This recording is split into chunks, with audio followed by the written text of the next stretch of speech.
everybody. Welcome to Declutter Me, a podcast about organizing, decluttering, and improving your life with your host, Shelina. Hello. Hi, Chirag. How are you doing? I've been good. How are you? All right. Yeah, I've been busy with a few clients. It's been a good month. Speaking of busy, kids these days are very busy with exams. They are. That's a good segue. Was it? Yeah, that was very good, Chirag.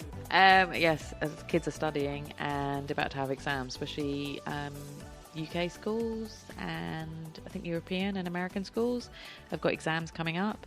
And I remember those days, like May, you'd start revising. June would be GCSEs, A-levels. Oh, terrible times. Oh, and university as well. I almost feel like I want to step in here and tell kids and even the parents, in the grand scheme of things, in life, in the universe and everything, these exams don't matter so much. No, it doesn't. Please don't stress out. Please breathe. Please go play football and get some fresh air as well. Yeah, and eat some healthy snacks. Yeah, we were, growing up for us, of course it was a different era, but it was very focused around the exams. Yeah. And our entire, I know that's true today too. Our entire lives were around the exams, but exam period would kick in and that's it. There was no meeting friends. It was you sit at home, you plant yourself to your desk and you just, you work. I mean, obviously more so as you get to the higher grades in high school.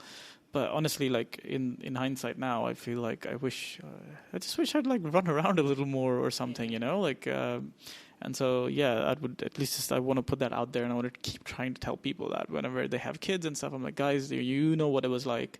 Don't make the mistake our parents did where they just made us stay indoors. And in the UK, it used to be really nice weather. I always remember, May, it would be lovely, gorgeous weather and you couldn't go outside, even though sometimes I'd sit in the garden with my study books and study. But I mean, for us, we have these central boards exams at the end of grade 10 and 12.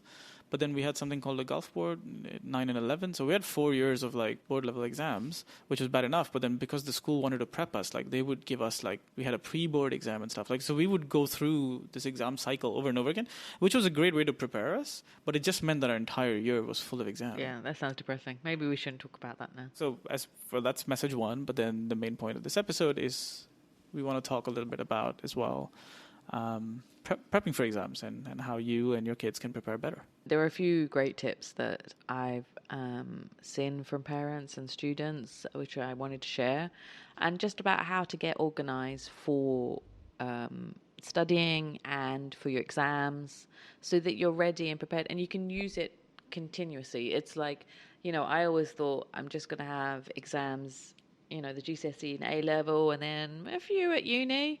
But then I ended up studying more and more even after I left uni. So it's only now that I've stopped studying and I didn't even like studying.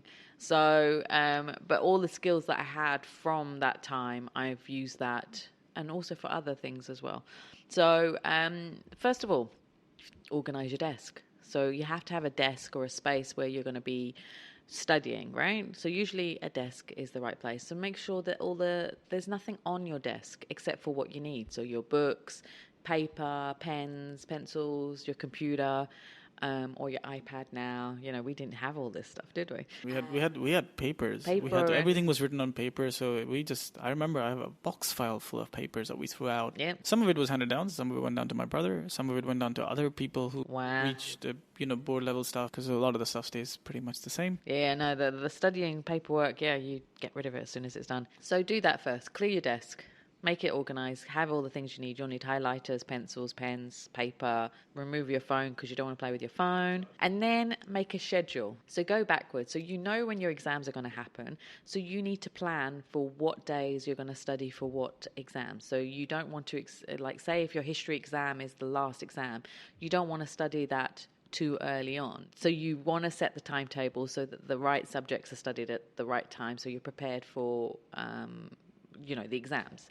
And also you don't want to leave it last minute. Some people are great at cramming. I never could. So I was always somebody who started, set the timetable and then started studying and breaking it down and do it into blocks. Don't do it for the whole day of just doing one subject because you'll get bored, you'll get fed up, you'll get tired.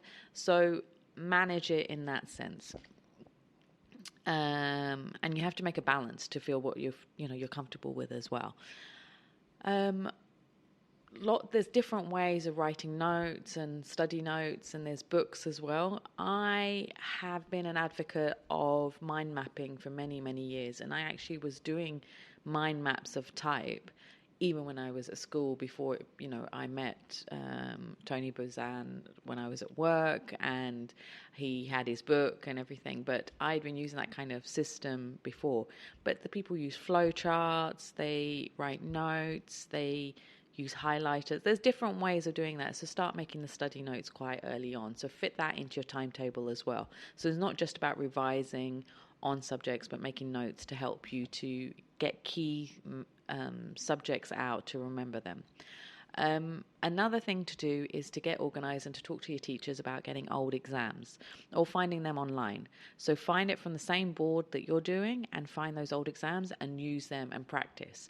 And sit there and do it for like however long those exams are, like for 1 hour or 2 hours. So you practice the timing, how fast you can write the answers, and you can see the way the questions are made and created so that you can learn to answer in a similar way on the subjects. I can't stress this enough. By the way, I did that all through my boards. I mean, I have to thank my teachers for being extremely cooperative and helping me, because back then, of course, we didn't have all this stuff online, so they were really great about giving me access to those documents, and because it's a great way. And as a kid, you don't fully understand it, but as we know now, and there's enough research, and I always talk about the book like Outliers, putting in that many hours on something does make you an expert, and so it's the same concept here. It is, and it did help me immensely to know how to answer. Like I knew question 1 would be set like this, question 2 would be this, multiple question, multiple answers. So there's just they're very similar each and every year. So get as many of them as possible.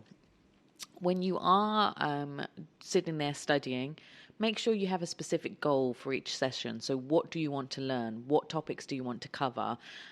So you're focused on what you're going to be studying that day or those few hours. And another thing to think about is also, when is your peak energy time? So I'm a morning person. I have the most energy after I've had a shower. I can do a lot of work in the morning. I flag a bit around 3 o'clock, 4 o'clock.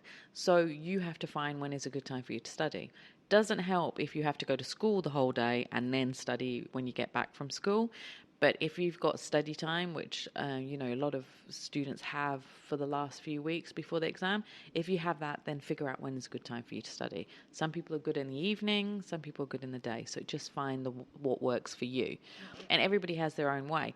But the key thing is not to then get a kind of jet lag thing because you're waking up at a funny time to study and then going to sleep, because you need to be awake during the daytime for your exams. Yeah, it's like a little sprint thing that you do during the thing, but then you go back to like regular you have to, hours, 2 days before, go back to regular sleeping and regular times, because you want to be awake during the day. And people do that, like they've had that, and you've got this it's kind of like jet lag, isn't it? Because your body clock is the wrong time because you're sleeping and studying at different times. So another thing to do as well, when you are studying, is speak it out loud. So talk about the topic or explain it to others. So talk to your parents, talk to friends, explain the topic to them, so that sticks in your head as well. And another good thing is to organise study groups with friends. So fit that into your timetable as well, and work with your friends to have study groups, and set a task or a topic of what you're going to do at the study group, so that you focus on what you're going to do, and don't have it for too long. Don't have it for hours on end, like say an hour or 45 minutes of having these study sessions. Yeah, take breaks. I mean, it's something that we don't. I mean, even something as simple as just getting up and walking around a little bit. It's this whole physical health to mental health thing. If you want to stay positive, you want to stay energetic during the exams and stuff, you got to look after yourself too. Eat at proper times, drink lots of water, and walk around. Don't just sit all day. Exactly. And also, they say that you lose momentum and lose focus after 20 minutes. So you have to have 20-minute increments. So 20 minutes of work, 5 minutes break, 20 minutes. And I used to do that because I am very bad. That my focus, I start focusing on other things after 20 minutes. I can't focus on one thing. It's very difficult for me. So I would do that. So, do what works best for you. Everybody's different. The other thing is to, like you said, exercise and eat properly. So even if you go walking and you're listening to, say, an audiobook about the subject you're doing as well now, there's lots of things you can do. It's so much better now. You can listen to things, podcasts, audiobooks on studying or your topic while you're walking or running or whatever. And finally, plan your exam day. So make sure you have the right tools for the exam. you wake up at the right time, the alarms are set, 2 or 3 alarms to wake up at the right time, what the travel plans are going to be, you know, if you're getting public transport or if you're getting a car lift, or plan how you're going to get to the exam on time or earlier. So I always used to get to the school like an hour early. So that I would have my bathroom breaks, I would get everything ready, I would be sitting and waiting, I'd have a snack before I'd do the exam. So I was very organised. I've been like this all my life, really. I'm just going to add quickly here as well that, like, make sure that the night before the exam you get some rest. Yes. Don't go into the exam stressed out on lack of sleep or having not eaten properly and those kind of things. And make sure you take water with you. So drink plenty of water during the exam and before as well. Okay, so the main key points are to remember to clear your desk and make sure that it's clutter-free, so that you can put your books out there and your papers and your pens and pencils, so you can actually study without being, distracted by the clutter on your desk. So do that first. Then create a timetable, create plans, set breaks for yourself, have healthy snack food, and then get ready and plan for your exam, the actual, the day before the exam. And good luck with your exams. Good luck to everybody that's taking an exam in the next few weeks. Yeah. Good luck to anybody taking an exam at all. In case this episode, of course, this episode is applies to any kids taking any exams at any point in time, and even adults when you're taking. Yeah, even we adults do for professional certifications and those kind of things. Like this, same rules apply. So that's all we have for you this week. Bye. Bye.